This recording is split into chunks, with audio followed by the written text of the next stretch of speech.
Audio Jungle.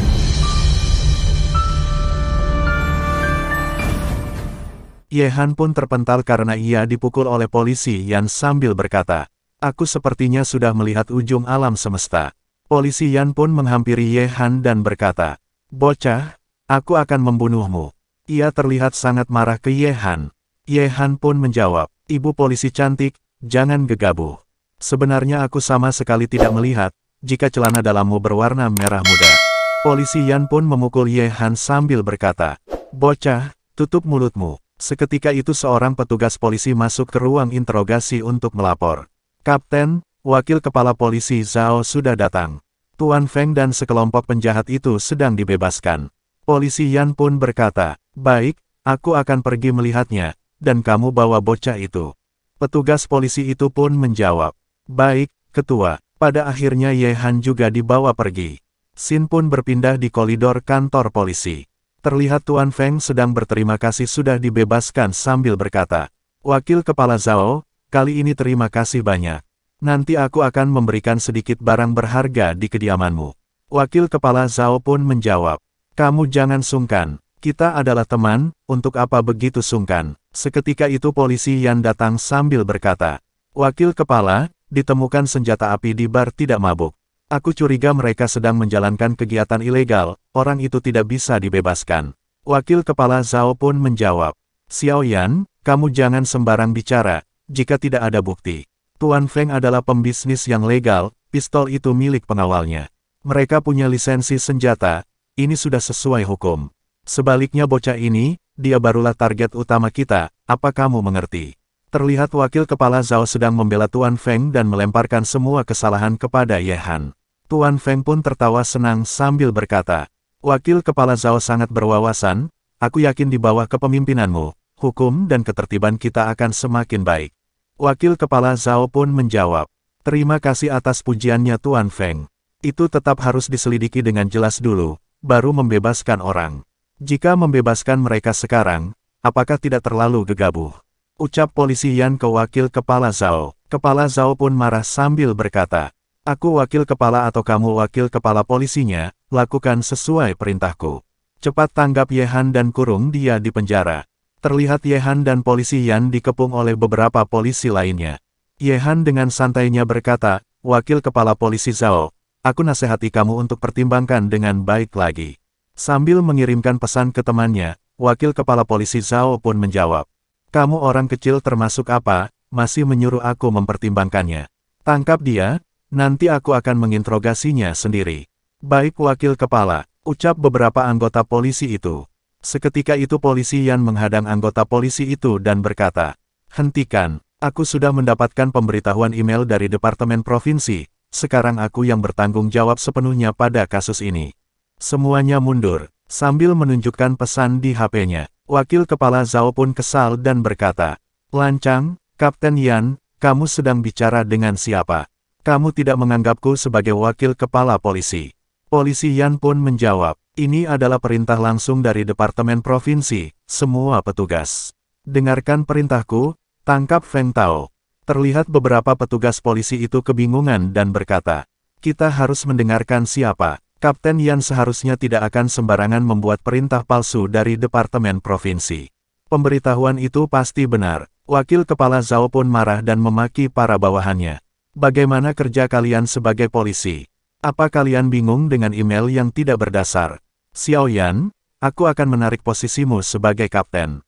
Sambil menunjuk ke arah polisi Yan, terlihat beberapa orang datang dan berkata, "Memangnya kamu siapa? Kamu juga punya kekuatan untuk menarik tugas Kapten Yan." Mereka adalah Tuan Lin, Tang Haibin dan Nona Yun. Beberapa orang di sana pun terkejut melihat kehadiran 3 orang besar. Ye Han pun menyapa mereka.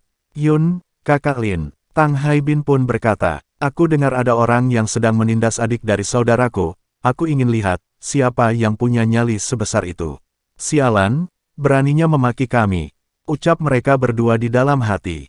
Wakil Kepala Zhao pun menjawab, "Tuan Muda Tang bercanda, kami semua menanganinya berdasarkan hukum, tidak akan menyalahkan orang baik." Lin Bomo juga berkata, "Feng Tao adalah pemimpin dunia bawah, tapi kalian tidak menangkapnya, malah menangkap saudaraku yang tidak bersalah. apa ini perlakuan berdasarkan hukum? Ia terlihat sangat kesal. Tang Haibin juga berkata, wakil kepala polisi Zhao, semua orang sedang melihat, jangan pikir orang lain tidak tahu. Wakil kepala polisi Zhao pun menjawab, sudah jelas perkataan dan identitasku tidak ada kebohongan. Baiklah, kamu mau bukti, aku berikan padamu. Ucap Tang Haibin sambil menelepon seseorang. Setelah itu kepala polisi Zhou datang dan berkata, Zhao Chengdong, kamu kurang ajar, kalian minta dibuktikan bukan, semuanya ada di sini. Wakil kepala polisi Zhao pun terkejut sambil bertanya, Kepala polisi Zhou, kenapa Anda bisa di sini? Kepala polisi Zhou pun berkata, Departemen Provinsi memberikan perintah, Zhao Chengdong bersekutu dengan kekuatan dunia gelap. Copot posisinya dan tunggu pemeriksaan. Sambil melemparkan bukti-bukti ke wajah wakil kepala polisi Zhao. Seketika itu Tuan Feng berbisik ke wakil kepala Zhao. Polisi Zhao, kamu perhatikan baik-baik, jangan sampai salah. Wakil kepala Zhao pun menjawab, sialan, semua ini karena kamu. Sambil memarahi Tuan Feng, Feng tahu kamu mencelakaiku, sialan. Aku pukul kamu, memangnya aku tahu, hentikan memukulku sialan. Ucap Tuan Feng. Mereka berdua pun berkelahi satu sama lain. Ye Han dengan santainya berkata, rasakan itu, tiap hari mengganggu kami rakyat biasa. Tang Haibin, Lin Bomo dan Yun pun berkata di dalam hati, kamu rakyat biasa, begitu banyak orang penting yang membantumu, siapa yang akan percaya, dasar tidak tahu malu.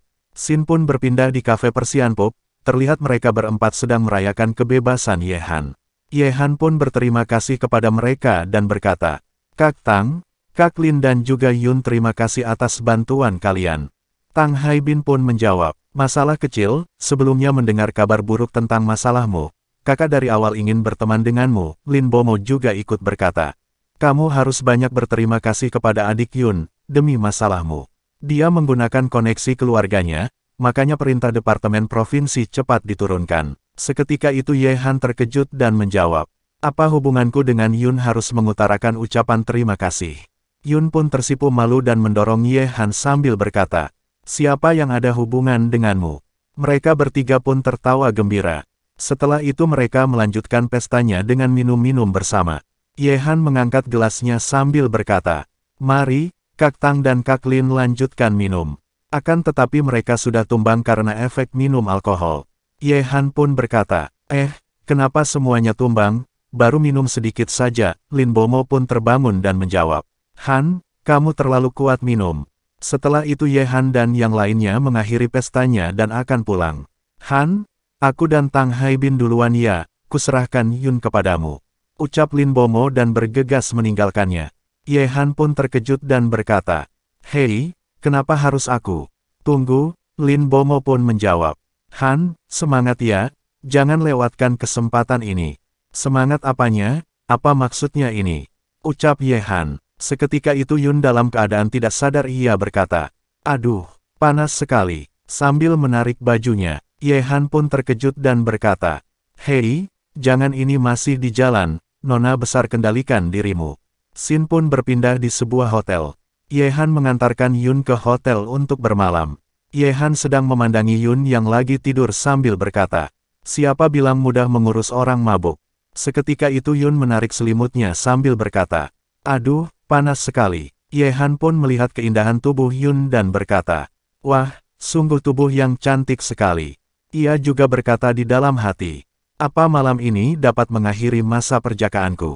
Seketika itu Yun membalikkan badannya dan tanpa diduga kakinya menendang burung kecil Ye Han. Ye Han pun kesakitan karena telur burung kecilnya pecah. Ia pun terjatuh ke lantai sambil berkata di dalam hati, aku salah, aku tidak seharusnya berpikir seperti itu. Sambil menahan rasa sakitnya, seketika itu telepon Yun berbunyi. Ye Han pun melihatnya dan berkata, sudah larut malam, siapa yang menelepon? Ia pun mengangkat teleponnya dan berkata, halo, Kakek Zhou, aku Ye Han. Kakek Zhou pun menjawab, oh, Ye Han ya? Kebetulan beberapa hari nanti aku ada urusan mencarimu. Ye Han pun bertanya, ada urusan apa Kakek Zhou mencariku? Kakek Zhou pun berkata, tunggu kita bertemu baru bicarakan. Seketika itu Kakek Zhou menyadari sesuatu dan berkata, tunggu, sudah larut malam, kamu kenapa pegang telepon Yun, mana orangnya? Ye Han pun menjawab dan menjelaskannya. Kakek Zhou tenang dulu, Yun sudah tidur. Seketika itu kakek Zhou pun terkejut dan berteriak. Apa, sudah tidur? Ye Han pun ketakutan dan menjelaskan lagi ke kakek Zhou. Tidak, kakek salah paham, aku dan Yun tidak berbuat apa-apa, tolong percayalah. Kakek Zhou pun berkata, sudahlah, urusan kalian aku tidak akan melawan, tapi jika ayahnya mengurusinya, kamu harus hadapi sendiri. Sudah malam, sekarang begini dulu saja. Setelah itu kakek Zhou mengakhiri teleponnya dengan Ye Han. Terlihat Ye Han kebingungan dengan perkataan kakek Zhou dan berkata di dalam hati. Apa maksudnya? Aku harus menghadapi sendiri. Scene pun berpindah di pagi hari. Terlihat Yun dan Ye Han masih tertidur pulas. Terlihat Ye Han sedang menyigau dan berkata, Yun cium aku. Seketika itu Yun pun bangun dan berteriak sangat kencang. Ye Han pun terbangun oleh teriakan Yun dan berkata, ada apa? Apa ada gempa, banjir atau kebakaran? Terlihat ia masih belum sadar sepenuhnya. Seketika itu Yun menamparkan wajah Ye Han sambil berkata, Ye Han, kamu bajingan. Ye Han pun menjawab dengan lesunya. Emangnya aku kenapa? Kamu kurang ajar, kenapa kamu seperti itu? Aku tidak ingin hidup lagi, dasar pria mesum. Ye Han pun menjelaskan kejadian malam itu. Nona besar Zhou, aku sama sekali tidak melakukan apa-apa, hanya melepaskan baju kotormu saja. Yun pun menangis sambil berkata, walaupun kamu tidak menyerangku, tapi kamu pasti sudah melihat dan menyentuhku. Ye Han pun menjawab, saat melepaskan baju, aku mematikan lampu, aku bersumpah tidak sembarang menyentuh. Yun pun berkata, benarkah, kamu tidak menipuku? Ye Han pun menjawab, benar, aku tidak bohong. Apa kamu menganggapku orang seperti itu? Ia juga berkata di dalam hati. Hanya menyentuh sedikit, tidak masalah kan?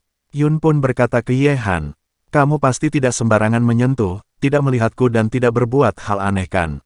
Aku 100% yakin, ucap Ye Han, padahal ia berbohong sedikit kepada Yun. Tanpa diduga Yun menamparkan wajah Ye Han lagi sambil berkata, kesempatan bagus dilepaskan, Ye Han, kamu tidak sebanding dengan binatang buas. Seakan-akan Yun menginginkan hal itu terjadi. Ye Han pun terpental karena tamparan keras Yun. Ia pun berkata di dalam hati.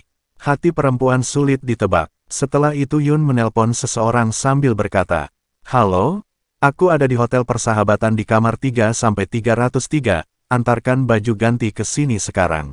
Mumpung dia masih teleponan, gunakan kesempatan ini untuk kabur darinya.